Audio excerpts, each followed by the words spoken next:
Chapter 35. Thelma! Lily placed her index finger on Thelma's neck where the carotid artery should be. A faint pulse flickered under her finger. Oh my God, she's still alive. The maid opened her eyes and mumbled, Joan, TV. Her eyes closed and her head slumped forward, hands shaking. Lily dialed 911. A few minutes later, she opened the door to Luke's apartment, relieved at the sight of the EMT and the NYPD. Did you call 911? Lily nodded and let them in. She pointed to the bedroom. She remained in the living room and thought she handled discovering Thelma's nearly dead body as well as can be expected. Since she didn't find Luke's dead body in the closet, any alternative proved infinitely better. The bullet missed her heart by a few inches. You found her just in time, the EMT said, and rolled Thelma's breathing body away in a gurney to the ambulance waiting downstairs. Lily held slowly, scratched behind her ears. You found her just in time. Miss Allen, we have a few questions for you, Detective Perry said. Lily plopped down on the couch. Where were you? On live television, interviewing Rudy Giuliani. Where was Luke? I saw 3 men abduct him from the interview. Who holds the key to the apartment? Me, Luke, Grier, Thelma, and the superintendent. Do you own a gun, Miss Allen? No. Do you know anyone with a .25 ACP mini pistol? No. Does he have any crazy ex-girlfriends? Not that I'm aware of. Why? She was shot with a chick gun. We think the perp was a woman, Perry said. She watched them sweep the rest of the apartment for clues. I live in the apartment next door. Can I offer you gentlemen some coffee? Yes, ma'am. She made a pot of coffee, thrilled to busy herself with Southern hospitality. She set out a tray of coffee and watched them suck it down. Thank you, Miss Allen. We're done here. Call me when Luke returns or you think of anything else to help the investigation. Perry handed her his card. What if Luke doesn't return, she asked.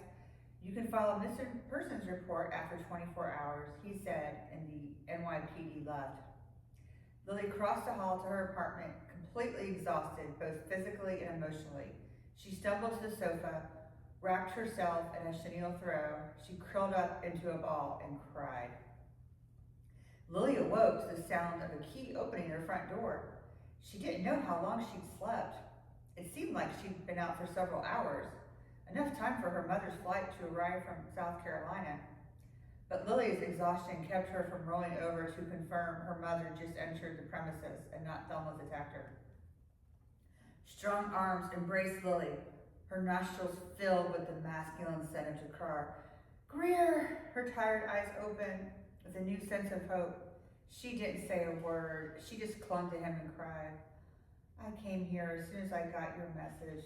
Grier held her so tight she could barely breathe. You're here. I'm so glad you're here. I'm so sorry I missed your big interview, sweetheart, and I wasn't here when you needed me. I honestly didn't think Dad would survive the day.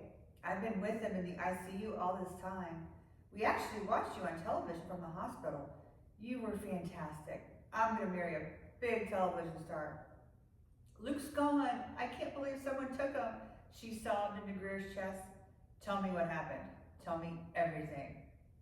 Lily relayed the whole tale to Grier, hoping she didn't omit any important details. But this must have been the 3rd or 4th time she reiterated today's events. After a long and exhausting day already, it proved far from over. Lily expected her mother to arrive any minute now. I'm so sorry, Lily. I'm so sorry Luke is missing, but we'll find him, baby. I promise you, Grier said, as if he possessed some sort of control over the impossible situation.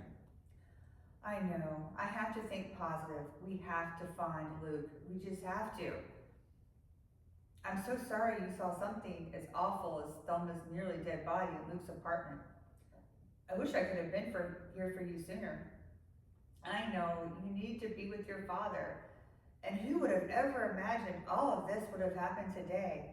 Oh, by the way, my mother is on her way here. Oh, good. I'm glad she'll be here for you, he said. Grier's positive response caught her off guard. Maybe his attitude towards her mother had changed for the better since the engagement. You need to be surrounded by those who love you, and I can only stay a few more minutes. I have to get back to my father. I understand. He's doing so poorly. He desperately needs a new heart. And I'm so afraid if he doesn't get one the next day or two, he may not make it. Tears shimmered in his eyes. I'm so sorry. My prayers are with him. I know, Lily Beth, I know. You can never have too many of those. I'm just so afraid each time I see him, it may be the last time. Life is too short. I mean, look at Thelma. I can't believe someone shot her. Do they have any leads? She nodded. They suspect a woman because a chick gun was used. I'm glad you weren't here when it happened. Were there any signs of a break-in? No, and everyone knew Luke and I would be at my live interview, she said. Grier's eyes grew big. Someone broke in to rob you when they knew you'd be gone. They just hadn't counted on Thelma being here to clean the apartments. And they left the strangest note. I'm not sure if it's related to Luke's abduction or Thelma's shooting. She handed a piece of paper to Grier. He read it, and his eyes widened. I gotta go. Do you understand what the note means? I'll call you later. I gotta go see Dad. Lily embraced Grier before she left the apartment. Goodbye. She closed the door behind him. Lily wanted to call the hospital and check on Thelma's progress. She may have been out of surgery by now. Lily wondered if Thelma said anything else besides Joan and TV. And then it all came together in one coherent flash of reasoning. Thelma didn't say Joan from TV. She said Miss Jones from TV. It all made perfect sense now. Thelma recognized her assailant from television, Jennifer Jones.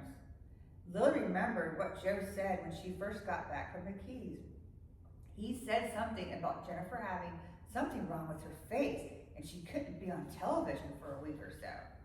She supposedly suffered from a bad microabrasion treatment over the Thanksgiving holiday. Jennifer lied about the treatment. She experienced a bad day at the spa, all right, but it wasn't from any microabrasion treatment in New York. Her face had been scalded by Lily in Marathon Key.